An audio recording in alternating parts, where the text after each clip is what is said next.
T&D Productions presents Pseudo Cinema.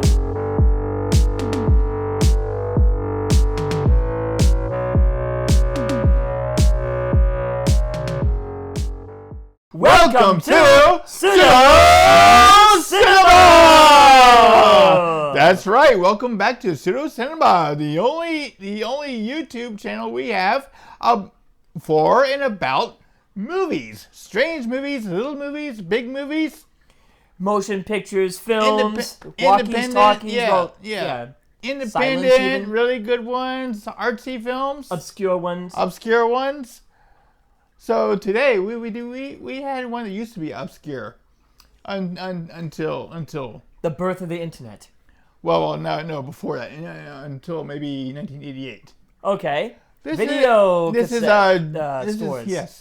Blockbuster. This is a movie called Johnny Got His Gun. Johnny Got His Gun. Johnny Got His Gun was made in 1971. It was directed by Dalton Trumbo. Okay. It was based on his 1938 book of the same name. Okay. It's a book about protesting U.S. involvement in World War II. Interesting. But, it was forgotten and considered a failure. But in 1971, he decided, since Vietnam War was going on, he was going to make a movie based on the book. So he directed this book. And this is to protest that war in Vietnam. Okay, this movie stars Timothy Bottoms as Joe Bonham. Jason Robards. Jason Robards, star of Stage and Screen. Okay. He plays Joe's father. And also has Donald Sutherland in it in a special appearance. He was a big star at the time. Really? Yeah, because he just came off of MASH. Yeah. So yeah, he has him as a special appearance. So this movie was made famous in 1988 when the heavy metal group Metallica made their first music video with parts of the movie. The story goes that lead singer James Hetfield, he read the book and it inspired him to write the song One. When the video became popular, though, Metallica had to pay royalty fees whenever it was shown. So you know what Metallica did? They bought the rights to the movie. Well, that would make sense. How much do they have to pay? I don't know. They bought the rights to the movie, so now they control distribution and newly restored releases of the film. All right. The music video One was on heavy rotation on MTV, and that's why they had to buy royalty rights. Yeah. Well, yeah. I mean, it turned out to be a big hit. Yeah. This was in the good old days. MTV played music videos. Yeah, way back when. Well, this movie is about a World War I vet. Yeah. He was seriously wounded by mortar, and now he must come to terms with his injury. Okay. So that's going to be movie today. So if you like this, please don't forget to hit that like button. Help that algorithm. Let's fight the algorithm together. And hit that like button with give us a big thumbs up. We'll talk all about that after the movie. But right now, on with the show! I can't remember anything. I can't tell if this is a true or dream. Deep down, I feel a scream. But a terrible silence stops me. So says One by Metallica. Which was based on, the song was inspired by this movie. Or the book. The song was inspired by the book. And the book was inspired by? The book was inspired by a Canadian soldier, actually. All right. Yeah, it's pretty cool when you do research into something, right? Yeah. Yeah. Did the Canadian soldier ever spend time in Colorado or in California? We don't know about that. Metallica, James Hetfield read the book, was inspired to write the song One, and for the music video, he used clips of the movie. It's a very profound and poignant film. Yes, it was. It was. It's not a typical movie that we sit and watch. No, it's I don't even want to call it a movie. I just want to call it a film. It's a real thinker. Yeah. My first thoughts are, wow, that's war. That's death. Yeah. It's faith. He's an army soldier in World War One. He's critically wounded by a mortar that comes and blows his arms and legs off. And the whole time he's in, a vet's hospital. Yeah. And they think he's brain dead, but actually he's having an inner monologue. And over time, his memories get confused with his imagination. And one time he says, I don't know if I'm alive and remembering. No, I don't know if I'm alive and dreaming or dead and remembering. I don't know whether I'm alive and dreaming or dead and remembering. That's interesting because it's from the perspective of somebody who doesn't know whether or not he's actually dead. And there's a lot of different, nobody's gone and died and come back that we know of. There are some, but they haven't really completely died. So it's anybody's guess what is there on the other side. Let's talk about some scenes in that movie. Yeah. I think the scenes with where he sort of doesn't know if he's dead, but I guess his imagination, he's playing cards with Christ, Jesus Christ, played by Donald Sutherland. He's playing cards with Christ in Death's waiting room. Yeah, that's basically it. Yeah, he's playing cards with Christ in Death's waiting room. Yeah, all the other soldiers are there, and they're talking about, oh, I died like this, and they're all trading their death stories. Death stories, yeah. Death stories, and he's like, but I'm not really dead. You're like, why are you here? You don't belong with us. You're lucky. You're still alive. We're jealous of you. But he's like, I'm jealous of you. You actually died. I don't know what I am. They seemed a little bothered by the fact that he was there amongst them, as if he just didn't belong. It's like, why are you here hanging out talking with us? I noticed something in the scene that's a little kind of mundane, I guess. Just I collect coins, so I picked up right away that. Wow! Look at those coins. The coins they had in that scene were actual period coins from the early part of the 20th century, like late 19th, early. Like there was like a dime or a $50 there from like 1906 or 1907, and I thought, wow, they went pretty far to get that accurate. Yeah. That's interesting. But it was a dreamlike sequence. Yeah, and then you have Donald Sutherland playing Jesus Christ and some things. And he's trying to give him advice. In some scenes, he's trying to give advice to this guy. He says, well, if you think it's a dream, wake yourself up by pinching yourself or something. He's like, I don't have any arms. Well, next. Okay, what do you do next? I don't have any legs or scream or open your eyes. I don't have any eyes.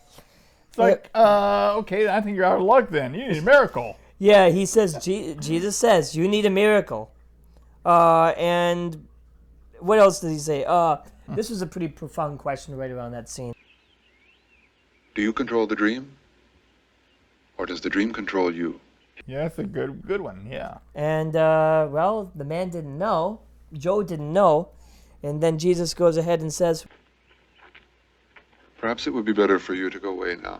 You're a very unlucky young man, and sometimes it rubs off. Yeah, a little humor there. Yeah, sometimes it rubs off. Get out of here. Go, please, it's almost like he's being forsaken in this dreamlike state, but he's severely depressed, and he's still trying to make sense of his injury and what to do about it. Yeah, so he goes through the movie having these weird fantasies combined with his memories. He talks to his dead dad in one scene where the memory was he was out fishing with his dad's fishing pole and he lost his dad's fishing rod. Well, that happened to be on the last time they ever went on a trip. Yeah. So he tells Dad, I lost your fishing rod. And his dad's like, that's okay, son. Let's don't let a stupid fishing rod ruin our last trip together. I don't think that's how it actually went down. It was more like, Why did you lose that fishing rod? Oh, Houston! He probably was really angry at him. In one scene prior to that, his dad was explaining to him how special that rod was to him. Yes, it was a special rod for him. That yeah. it had a special Chinese lacquer on there, which was a pretty far away place. Any scene steps out for you? I was just looking at a lot of the mechanics of it all, and just the way the director had those scenes cut. You had the reality that we saw was in black and white. Yeah. But the dreams and the dreams memories, they were vivid. all very vivid. It was in He color. had a vivid imagination, I guess what they're trying to say there. But you also saw how there was some, like as the movie progressed, where you couldn't tell for sure if it was a dream or reality because you saw some color interspersed with some just monochrome scenes. And it showed what the soldier had been feeling. The part with the rat. First Yes. you see it, you think, oh, it's black and white. This must be happening. But then you see it in color. It's like, what's going on here? Well, that's about where it kind of started getting a little misty, and that's why he sought some advice, I guess, from Jesus. Yeah. And then Jesus asked him those questions, and, well... You're a very unlucky young man, and sometimes it rubs off. What else is there? Oh, yeah, he finally finds his voice. Yes. In good old Morse code. Yes. He decides he's going to try to communicate with these people with Morse code by moving his head with an SOS pattern. And they're like, oh, that's Morse code. Well, ask him what he wants. So he tells them this whole story about how he wants to be in a circus carnival sideshow and have people gawk at him. I don't think he went into such detail as that, but he did say he wanted to be at a carnival. He wanted to have people see him. And you're like, no, that's not going to happen. You're going to be our little secret. The army personnel, they didn't come out and say it, but it was pretty much the way they behaved. Says, okay, just kill me. Kill me. Just kill me. Just kill me. And you know, the nurse says, hey, okay. This nurse is like the heroine of this movie, and she says, okay, well, does this guy want to die? Okay. So she tries. And it's not, that doctor didn't want that to happen. Well, I don't know. We've given away quite a bit about this film. Well, it's in song too, so. It is in the song, in the isn't video, it? at least. The music video, the part, kill me, over and over again, he says, kill me. That's in the song. That's okay. in the song. That's in the music video part, so. Yeah. So let's just talk about the heroin nurse. He knew the year passed, but he didn't know what M-E-R, day it was, until she said, Merry Christmas. And he said, oh, it's Christmas, and he has a whole fantasy that he's at a party. The chef. Weird. That was, I wasn't sure what was going on there. Merry Christmas, and they're at a bakery. This is champagne. I'm your boss. Merry Christmas. I'm your boss. Merry Christmas. This is champagne. I'm your boss. Merry Christmas. Kept doing it over and over again. Did he work as a baker? Was he did he work in a baker's shop? But hotel kitchen staff. It's an odd placement because I didn't get why that. There was no old lady there. Have you seen my son? Have you seen my son? Yeah. He's from Tucson. Yeah, well, he's supposed to be here. His name is Jesus. I'm like, huh? And the woman was elderly and I guess African American, black. Yeah. I don't know if she was Canadian American, but Canadian. Yeah, she was. Well, she said, "Have you seen my son?" What's she have to do with it? I don't understand. That was kind of, well, maybe he had seen a soldier or somebody die and didn't know much about the soldier. Maybe. But that whole scene was bizarre because. Yeah. Maybe there were some scenes on the cutting room floor that would have explained it better. This is champagne. Where's my boy? Green. Where's my little boy? Green. That's my son. Have you seen my son? Have you seen my son? From Tucson. That's a random place. Jesus. I didn't get. His name is Jesus. No. I think she said that that her son's name was Jesus Christ. Yeah. So yeah. At the end, he just gives up hope. He gave up his faith. Says, "Oh, there is no God. Yeah. There is no God. Okay, they're not gonna do anything. I'm just gonna sit in here and." And we Be never old. do really He said find he's out gonna be what happens old and- next. Yeah, he gets old and he dies. It's a life. We're left to guess believe that's what that. happened, yeah. That's a very profound look at war during a very turbulent time.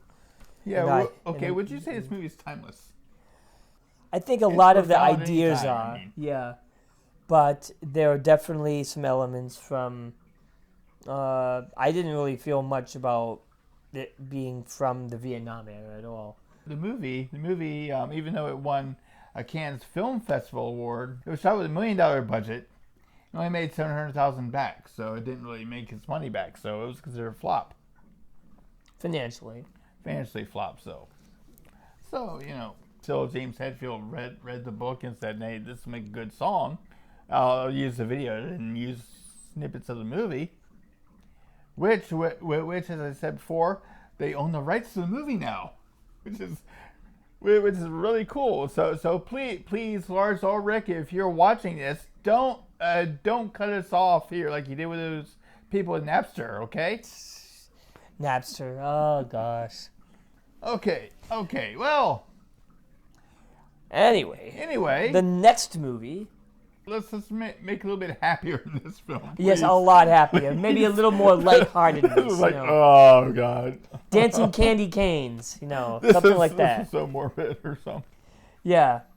Because we want everybody to have a Merry Christmas. And this was kind of a Christmas film, too, in some parts. Yeah, when he was That counting scene. the... Well, anyway, the next film will be some sort of Christmas film, right? Yeah, why not? Okay. Till then, if you like this...